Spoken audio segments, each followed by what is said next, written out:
भारत ने Asia cup में पाकिस्तान को हराया। मोदी बोले मैं जहर निगल लेता हूँ। वर्ल्ड बॉक्सिंग में भारत को 2 गोल्ड। नमस्कार, कल की बड़ी खबर एशिया कप में भारत पाकिस्तान मैच से जुड़ी रही। इंडिया ने पाकिस्तान को 7 विकेट से हराया। दूसरी बड़ी खबर प्रधानमंत्री नरेंद्र मोदी के बयान को लेकर रही। उन्होंने कहा मैं शिवभक्त हूँ और जहर निगल लेता हूँ। आज की प्रमुख इवेंट जिन पर रहेगी हमारी नज़र। वक्फ बोर्ड संशोधन कानून को वैधता को चुनौती देने वाली याचिकाओं पर सुप्रीम कोर्ट अंतरिम फैसला सुनाएगा। दूसरा है बिहार एसआईआर प्रक्रिया के खिलाफ दायर याचिकाओं पर सुप्रीम कोर्ट में सुनवाई होगी। प्रधानमंत्री मोदी बिहार में 36,000 करोड़ रुपए के प्रोजेक्ट का उद्घाटन करेंगे और शिलान्यास करेंगे। कांग्रेस नेता राहुल गांधी बाढ़ पीड़ितों से मिलने पंजाब जाएंगे। पीएम मोदी ने कोलकाता में 3 दिवसीय सशस्त्र बल सम्मेलन का उद्घाटन करेंगे। यूपी की बड़ी खबरें। यूपी में अनाड़ी चला रहे मेडिकल 33,000 किराए पर फार्मासिस्ट की डिग्री। बाबू ने मांगी 25,000 के घूस। धीरेन्द्र शास्त्री ने पूरी रात जलती चिताओं के बीच साधना। काशी में दादा गुरु को याद किया। WWE रेसलर रिंकू से मुलाकात। भारत ने एशिया कप में पाकिस्तान को हराया। देश में कई जगह मैच का विरोध। भारत ने एशिया कप के छठे मैच में पाकिस्तान को 7 विकेट से हराया। टीम ने 128 रन का टारगेट दिया। 16वें ओवर में 3 विकेट खोकर हासिल कर लिया। मैच जीतने के बाद भारतीय खिलाड़ियों ने पाकिस्तान खिलाड़ियों से हाथ नहीं मिलाया। भारत पाक मैच का विरोध। देश में कई जगहों में भारत पाक का मैच विरोध हुआ तो कहीं पर इंडिया की जीत के लिए हवन पूजा की गई। महाराष्ट्र में शिवसेना उद्धव गुट के कार्यकर्ता ने टीवी तोड़कर प्रदर्शन किया। वहीं महिला कार्यकर्ताओं ने पीएम को सिंदूर भेजा। साथ ही बीसीसीआई के लिए चंदा मांगा। पहलगाम हमले में मारे गए लोगों के परिजनों ने कहा कि जिनके हाथ खून से सने हैं, हमारा उन्हीं से मैच हुआ है। मोदी बोले मैं शिवभक्त हूँ, जहर निगल लेता हूँ।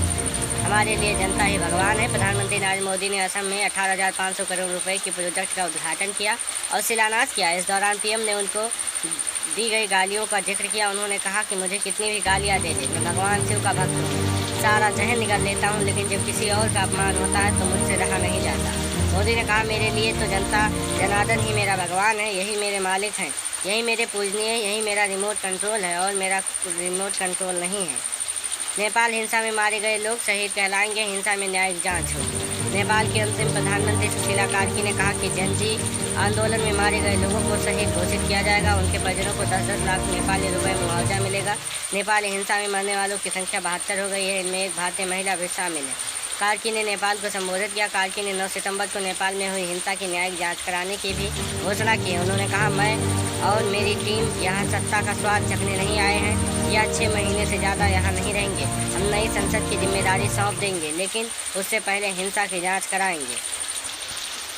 वर्ल्ड बॉक्सिंग में भारत ने दो दिन में 2 गोल्ड। मीनाक्षी ने 3 बार की विश्व विजेता को हराया। भारत ने इंग्लैंड में चल रही वर्ल्ड बॉक्सिंग चैंपियनशिप में दूसरा गोल्ड जीता। मीनाक्षी 48 केजी कैटेगरी वेट के फाइनल में मुकाबले में 3 बार की विश्व विजेता कजाकिस्तान की नाजिम काइजीबे को 4-1 से हराया। इससे पहले जैस्मिन लंबोरिया ने 57 केजी में गोल्ड जीता। भारत को इस सीजन में कुल 4 मेडल मिलते हैं। टूर्नामेंट के इतिहास।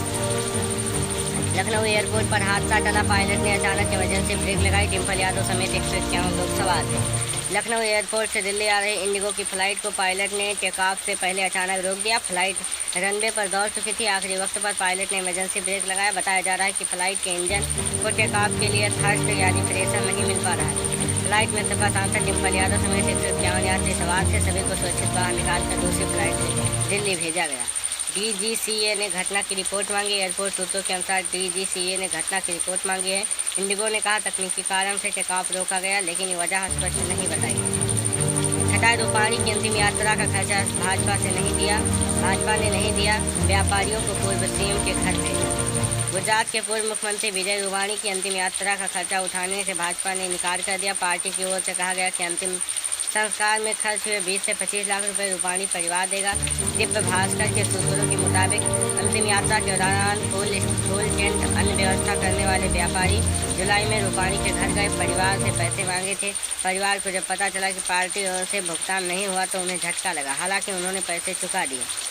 भास्कर को रूपाणी के पारिवारिक मित्र ने कहा पैसा का सवाल नहीं है, लेकिन बीजेपी को ऐसा रवैया बेहद तकलीफ है और बेदर्दी भरा है। पार्टी से पहले कोई सूचना भी नहीं थी। रूपाणी का निधन प्लेन क्रैश में हुआ था। विजय रूपाणी का निधन 12 जून को अहमदाबाद में एयर इंडिया की विमान दुर्घटना से हुआ। रूपाणी का 16 जून को राजकोट में गार्ड ऑफ ऑनर के साथ अंतिम संस्कार किया गया था।